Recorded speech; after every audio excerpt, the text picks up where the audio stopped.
Assalamualaikum dan salam sejahtera. Saya Muhammad Taufik bin Markasim bernombor metrik D2019 209 1215 dan pasangan saya. Hai, Assalamualaikum warahmatullahi wabarakatuh dan salam sejahtera. Nama saya Nurin Zukrina Alia binti Muhammad Kamal Arifin, memegang nombor metrik D2019 2091238. Sayang kumbang mencari makan, terbang seiring di tepi kali. Selamat datang kami ucapkan, moga diiring restu ilahi. Kami akan mengulas dan menghuraikan dengan lebih mendalam mengenai ciri-ciri buku yang bertajuk Penulis Profesional Melayu, Kepengarangan dan Kritikan. Buku ini dinukilkan daripada 3 orang penyunting, iaitu Tengku Intan Marlina, Tengku Muhammad Ali, Mawar Syafi'i dan Kamariah Kamaruddin. Buku Penulis Profesional Melayu, Kepengarangan dan Kritikan ini diterbitkan pada tahun 2020 oleh penerbit Universiti Kebangsaan Malaysia yang terletak di Bangi, Selangor. Ciri buku ini tidaklah tebal seperti kamus dan tidak juga nipis seperti buku kanak-kanak. Ketebalannya boleh dikatakan biasa saja seperti gambar ini. Seterusnya, saya akan menjelaskan sedikit maklumat tentang buku ini. Buku ini merupakan edisi pertama sejak ia diterbitkan. Buku ini berharga RM35 dan mempunyai saiz A5. Jenis font yang digunakan ialah Times New Roman, manakala saiz font buku ini banyak menggunakan saiz font 11 dan 12 yang sesuai untuk pengamatan pembaca ketika menelaah buku ini. Bagi konsep kulit hadapan dan belakang buku, pada kulit hadapan buku memaparkan tajuk buku iaitu Penulis Profesional Melayu, Kepengarangan dan Kritikan. Di bawah tajuk tersebut terlihat sebuah bentuk yang seakan-akan menyerupai bentuk otak manusia. Mungkin otak tersebut sebagai lambang yang digunakan oleh penulis tentang kepengarangan dan kritikan yang sememangnya memerlukan daya fikir manusia. Di bahagian bawah muka hadapan buku dinyatakan nama penyunting buku tersebut. Manakala konsep kulit belakang buku pula memaparkan sinopsis dan huraian mengenai tujuan buku ini dihasilkan. Penulis turut memuatkan maklumat ringkas mengenai ketiga-tiga penyunting dari segi latar belakang pendidikan, bidang pengkhususan dan profesi yang dijawat sekarang. Jika dilihat kepada buku itu, kulit belakang buku berlatar belakangkan seperti tikar yang dianyam. Jika difikirkan secara kritis, ia seolah-olah memberi gambaran kepada kita bagaimana proses kepengarangan itu memerlukan daya fikir yang kreatif, imajinatif dan mencabar sebagaimana proses anyaman itu berlaku. Buku Penulis Profesional Melayu, Kepengarangan dan Kritikan mempunyai 198 muka surat tidak termasuk muka hadapan dan belakang buku. Setelah pembacaan dibuat, pengarang telah membagikan isi kandungan buku ini kepada 11 bab. Setiap bab akan menerangkan hasil analisis pengarang terhadap kepengarangan penulis profesional Melayu yang bukan berlatar belakangkan bidang sastra tetapi bidang-bidang lain. Bab pertama buku ini dilihat sebagai pengenalan yang akan memberi gambaran awal tentang bab-bab seterusnya. Bab kedua sehingga bab ke-11 akan memaparkan analisis kepengarangan yang dilakukan oleh para pengkritik kesusastraan. Dalam kata lain, bab-bab tersebut merupakan subtopik utama yang diutarakan penulis seperti res judicata profession dan kepengarangan Aidil Khalid, suri teladan doktor dalam novel Denyut Kasih Medik karya Farhan Hadi dan lain-lain lagi. Setiap bab tersebut ditulis oleh para pengkritik kesusastraan yang terdiri daripada para pensyarah di beberapa buah universiti di Malaysia. Pada pandangan saya, terdapat beberapa ciri yang terkandung dalam buku ini.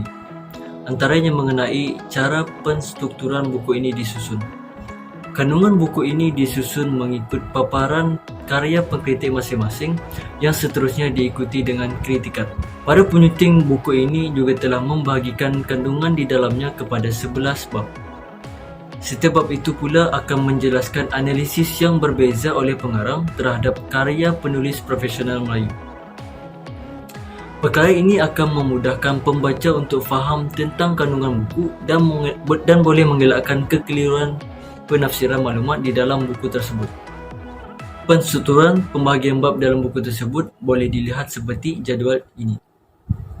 Selain itu, ciri istimewa buku ini juga dapat dilihat melalui isi kandungannya yang turut memuatkan beberapa perkara yang disampaikan dalam kitab Al-Quran.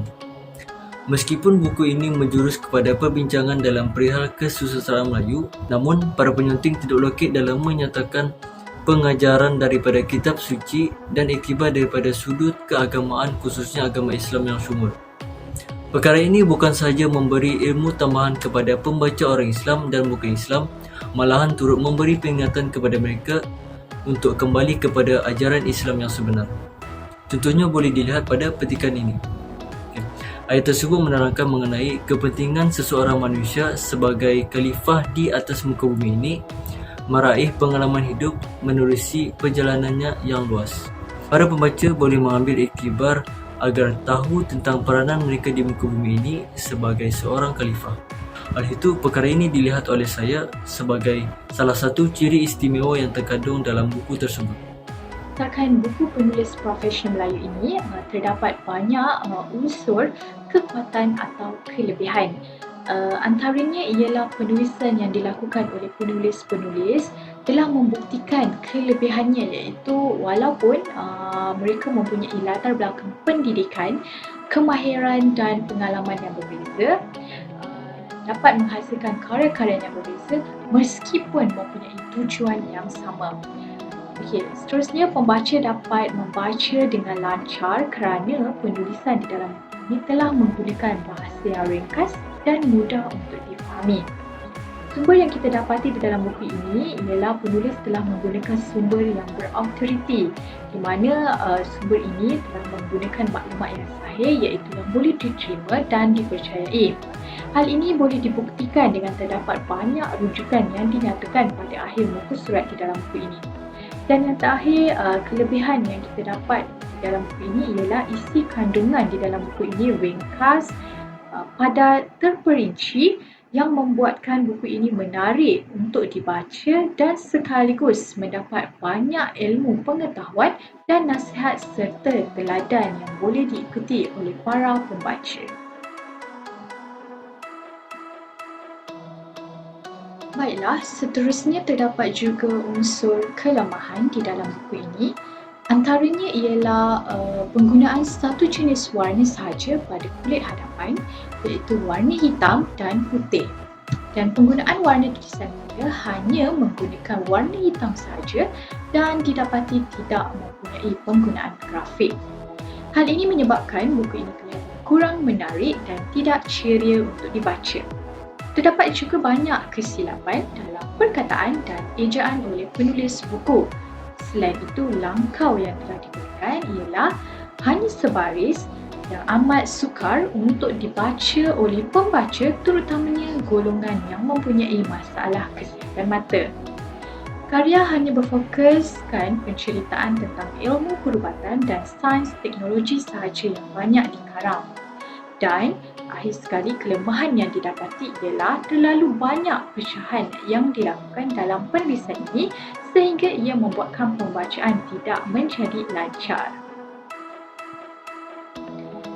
Bagi subtopik ini, terdapat beberapa cadangan dari kami yang dirasakan perlu dilakukan bagi meningkatkan lagi keunikan buku tersebut supaya lebih menarik. Okey, antara cadangannya ialah menggunakan kepelbagaian warna dalam penulisan. Penggunaan kepelbagaian warna dalam penulisan dapat menjadikan sesebuah buku itu lebih menarik dan dapat mengurangkan pembaca daripada berasa bosan ketika membaca.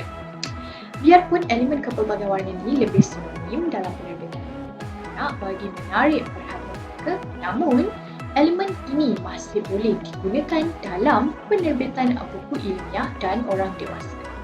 Sebagai contoh yang kita dapat lihat, kepelbagaian warna ini boleh digunakan ketika menyatakan petikan yang dipetikkan dari sumber lain. Cadangan kedua ialah menambah elemen gambar rajah atau bentuk grafik.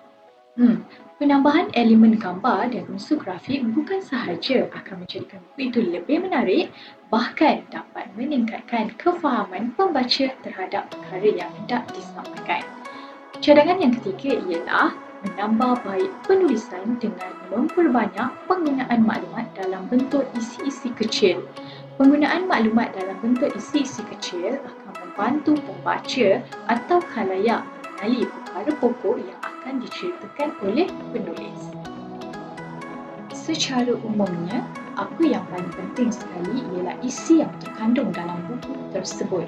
Sesebuah buku itu boleh dikatakan berkualiti dan bermutu apabila ia banyak memberi impak kepada ramai pembaca. Harapan semoga perkembangan sastra dalam bahasa Melayu di tanah air akan terus-menerus semakin berkembang dan semoga buku-buku seperti ini lebih banyak dihasilkan. Sekian sahaja dari kami akhiri dengan pantun 4 kerat. Di langit ada pelangi, tak lupa ku hitung warnanya. Cukup sekian dari kami, terima kasih perhatiannya. Senyum tulus bukan basa-basi, lisan manis tiada berduri. Cukup sekian dan terima kasih. Wassalamualaikum. Kami akhiri.